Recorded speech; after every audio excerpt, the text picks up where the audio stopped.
Hello guys, നമ്മളിപ്പോൾ ഉള്ളത് parish church of transfiguration of Jesus എന്ന് പറയുന്ന യൂറോപ്യൻ കൺട്രിയായ മാൾട്ടയിലെ തന്നെ ഏറ്റവും ബ്യൂട്ടിഫുൾ ആയിട്ടുള്ള വളരെയധികം പഴക്കം ചെന്ന ഒരു പള്ളിയുടെ മുമ്പിലാണ്. ഇതെന്തുകൊണ്ടാണ് ഈ ഒരു പേര് ഇതിന് പറയുന്നത് എന്ന് ചോദിച്ചു കഴിഞ്ഞാൽ അത് ഇതിൻ്റെ ഹിസ്റ്ററിയുമായിട്ട് ബന്ധപ്പെട്ട ഒരുപാട് ഫാക്ടേഴ്സ് ഇതിനുള്ളതുകൊണ്ടാണ്. 1600കളുടെ തുടക്കത്തിൽ ബാർബാറ എന്ന് പറയുന്ന ഒരു ആർക്കിടെക്ചറാണ് ഇതിൻ്റെ പണി തുടങ്ങുന്നത്. അദ്ദേഹം തന്നെയാണ് ഇത് പണി നിർവഹിച്ചതും. ഏറെക്കുറെ 100 വർഷം, അതായത് ഒരു മനുഷ്യായുസ് മുഴുവൻ നീണ്ടു നിന്ന ഒരു ഒരു പ്രക്രിയയായിരുന്നു ഇതിൻ്റെ പണി എന്ന് പറയുന്നത്. നമ്മൾ ഇവിടെ നോക്കുമ്പോൾ ഏറ്റവും ദൂരെയായിട്ട് ഇപ്പോൾ ഈ കാണുന്ന ഈ ഒരു സ്ട്രക്ചർ നമുക്ക് അവിടെ കാണാൻ പറ്റും. അത് ഈ പള്ളിയിൽ നിന്ന് കുറച്ച് അകലെയായിട്ടാണ് ഈ കാണുന്നത്. അതെന്തുകൊണ്ടാണെന്ന് ചോദിച്ചു കഴിഞ്ഞാൽ ഈ പള്ളിയുടെ പണിയൊക്കെ നടക്കുന്നത് 1600കളിലൊക്കെയാണല്ലോ. അന്ന് ഈ ക്രെയിനൊന്നുമില്ല. അപ്പോൾ ഈ ഒരുപാട് ഈ മൾട്ടി സ്റ്റോൺസ് വെച്ചാണ് ഇത് പണിതിരിക്കുന്നത്. അപ്പോൾ ഈ കട്ടകൾ ഇങ്ങനെ ഉയരത്തിൽ കിട്ടുമ്പോൾ പള്ളി ഉയരുന്നതിനനുസരിച്ച് ഇവിടെ ഇങ്ങനെ സ്ലോപ്പ് ഉണ്ടാക്കും. എന്നിട്ട് അതുവഴി ഇങ്ങനെ ഉരുട്ടി അല്ലെങ്കിൽ അതുവഴി ഇങ്ങനെ നിരക്കിയൊക്കെയാണ് ഈ കട്ടകളൊക്കെ മുകളിൽ കൊണ്ട്, അല്ലെങ്കിൽ ഈ സ്റ്റോൺസ് ഒക്കെ മുകളിൽ കൊണ്ട് അടുക്കി ഈ പള്ളിയുടെ പണി പൂർത്തീകരിച്ചിരുന്നത്. അതുകൊണ്ടാണ് അത്രയും അകലത്തിൽ. ഇപ്പോൾ ഇവിടെ നിന്ന് മാത്രമല്ല, ഒട്ടുമിക്കവാറും എല്ലാ യൂറോപ്യൻ കൺട്രീസിലും വലിയ പഴക്കം ചെന്ന പള്ളികളുടെ മുമ്പിലായിട്ട് ഇങ്ങനെ ഒരു സ്ട്രക്ചർ കാണാൻ പറ്റും. കാര്യം അവിടെ നിന്നും സാധനങ്ങൾ ഇങ്ങനെ ഉയരത്തിലേക്ക് എത്തിക്കാനുള്ള ഒരു സ്ലോപ്പ് പണ്ട് കാലത്ത് അവിടെ ഉണ്ടായി കാണും. അതുകൊണ്ടാണ് ഇത്രയും ഒരു ദൂരം നമുക്ക് അവിടെ കാണാൻ പറ്റുന്നത്. ഞാൻ അവിടെ ചെന്ന സമയത്ത് പള്ളിയിൽ പ്രാർത്ഥന ബാക്കി കാര്യങ്ങളൊക്കെ നടക്കുന്ന ഒരു സമയമായിരുന്നു. അതുകൊണ്ട് തന്നെ കുറച്ച് തിരക്കുണ്ട്. പള്ളിക്കകത്തേക്ക് നമ്മളിപ്പോൾ കയറുന്നുണ്ട്. അപ്പം ഒരു തിരക്കിൻ്റെ ഒരു ഇത് നമുക്ക് കാണാൻ പറ്റും. അധികമെന്ന് പറയാനില്ല. നമ്മൾ ഇവിടെ നിന്ന് നോക്കുമ്പോൾ തന്നെ ഇതിന് മുമ്പിലായിട്ട് ഒരുപാട് സ്ട്രീറ്റ്സ്, ഈ കാണുന്നതൊക്കെ മാൾട്ടീസ് വീടുകളാണ്, ഒറിജിനൽ മാൾട്ടീസ് വീടുകളാണ്. വളരെ ബ്യൂട്ടിഫുൾ ആണ് കേട്ടോ ഈ വീടുകളുടെ അകത്തൊക്കെ. ഭയങ്കരമായിട്ട് നീറ്റ് ആൻഡ് ക്ലീൻ. ഭയങ്കര രസമാണ് ഇവരുടെ വീടിനകമൊക്കെ കാണാനായിട്ട്. ഈ വഴി നമ്മളിപ്പോൾ ഞാനിപ്പോൾ ഈ കാണിക്കുന്ന ഈ വഴി ഈ പള്ളിയുടെ പുറകിലേക്ക് പോകാനുള്ളൊരു വഴിയാണ്. അപ്പോൾ ഈ വഴി കൂടെ പോയി കഴിഞ്ഞ് കഴിഞ്ഞാൽ നമുക്ക് അടുത്ത സ്ട്രീറ്റ്, ഇപ്പം നിൽക്കുന്നത് നമ്മൾ മറ്റൊരു സ്ട്രീറ്റിലാണ്. ഇനിയിപ്പോൾ നമുക്ക് അടുത്തൊരു സ്ട്രീറ്റിലേക്ക് പോകണമെങ്കിൽ ഈ പള്ളിയുടെ പുറകിലേക്ക് കിടന്നാൽ മതി. കാര്യം ഇത് വളരെ ചെറിയൊരു രാജ്യമാണല്ലോ, എല്ലാ സ്ട്രീറ്റും അടുത്തടുത്താണ്. അപ്പോൾ നമുക്ക് ഈ പള്ളിയുടെ മറ്റൊരു വശത്തേക്ക് പോയിട്ട് അവിടെ എന്തൊക്കെയാണ് ഉള്ളതെന്ന് നോക്കാം. നമ്മൾ ഈ കാണുന്നതാണ് ഈ പള്ളിയുടെ വലതുവശം എന്ന് പറയുന്നൊരു ഭാഗം.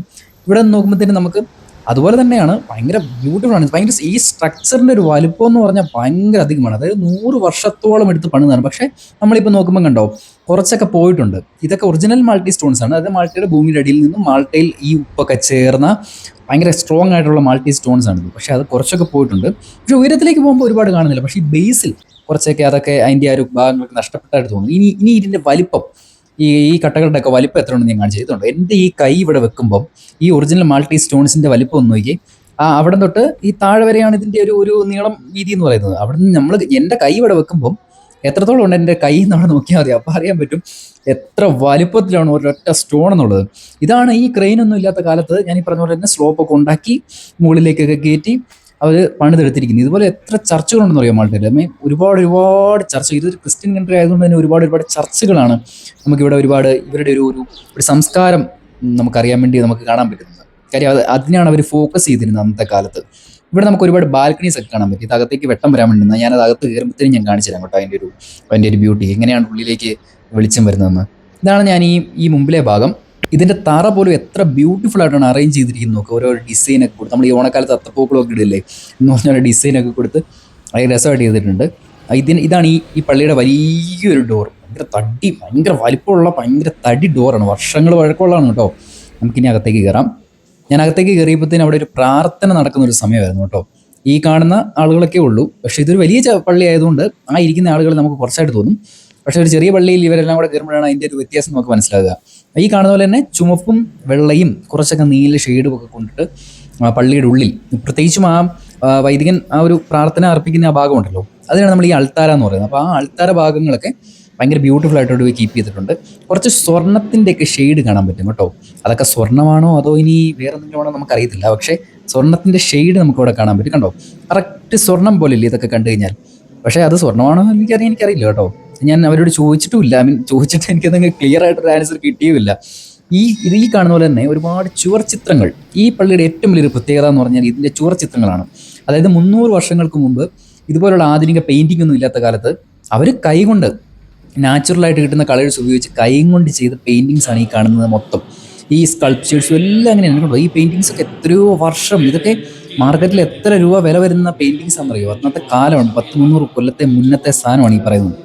ഈ കാണുന്ന പോലെ തന്നെ ഒരു ഡോം, ഈ ഒരു സ്ട്രക്ചറിന് ഡോം എന്നാണ് കേട്ടോ പറയുക. ഈ സെൻറ്ററിൽ ഒരു റൗണ്ടിന്. ഇതാണ് ഞാൻ കുറച്ച് മുമ്പ് നമ്മൾ പുറത്ത് പോയില്ലേ, അപ്പോഴത്തേക്ക് ഞാൻ പറഞ്ഞില്ലേ കുറച്ച് ബാൽക്കണി ഉണ്ട് നമ്മൾ അകത്തേക്ക് വെട്ടം വരാനായിട്ട് പറഞ്ഞില്ലേ, അതാണ് ഈ ഒരു ബാൽക്കണി. അതിൻ്റെ ഒരു പ്രകാശം എത്രത്തോളം ഉള്ളിലേക്ക് എത്തുന്നുണ്ടെന്ന് നോക്കുക. ലൈറ്റിൻ്റെ ആവശ്യമൊന്നുമില്ല. ഇവിടെ ഒരു സ്ത്രീ ഇവിടെ ഇത് പ്രാർത്ഥന ഒക്കെ ചെല്ലുന്നൊക്കെ ഉണ്ടായിരുന്നു ഞാൻ അവിടെ ചെന്ന സമയത്ത്.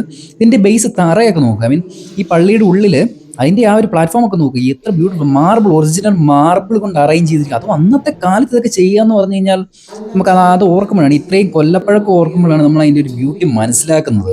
അപ്പം നമുക്കിനി പള്ളിയുടെ പുറത്തേക്ക് വരാം. ഈ മണികൾ, ഐ മീൻ ഈ പള്ളിമണികളൊക്കെ നിശ്ചലമായിട്ടിരിക്കുകയാണ്. പക്ഷേ പ്രാർത്ഥന കഴിയുമ്പോഴത്തേനും അത് അടിക്കും കേട്ടോ. പക്ഷേ ഇവിടെ ഞാൻ മറ്റൊരു കാര്യം കണ്ടതെന്ന് പറഞ്ഞു കഴിഞ്ഞാൽ, രണ്ട് കാര്യങ്ങളുണ്ട് ഇവിടെ പ്രധാനമായിട്ട് ഞാൻ കണ്ടത് ഭയങ്കര ഇൻട്രസ്റ്റിംഗ് ആയിട്ട് തോന്നിയത്. ഒന്നാമത്തെ കാര്യം എന്ന് പറഞ്ഞാൽ നോട്ടീസ് ബോർഡാണ്. സാധാരണ പള്ളിയുടെയൊക്കെ നോട്ടീസ് ബോർഡ് നേരെ മുമ്പിലാണെങ്കിൽ ഇവിടെ വലതുവശത്ത് ഏറ്റവും പുറകിലായിട്ടാണ്, നമ്മൾ ഈ ചെന്ന സ്ഥലത്തായിട്ടാണ് ഇത്. ഇതുവഴി വരുന്ന ആളുകൾ എങ്ങനെ നോട്ടീസ് ചെയ്യുന്നുള്ളതാണ്.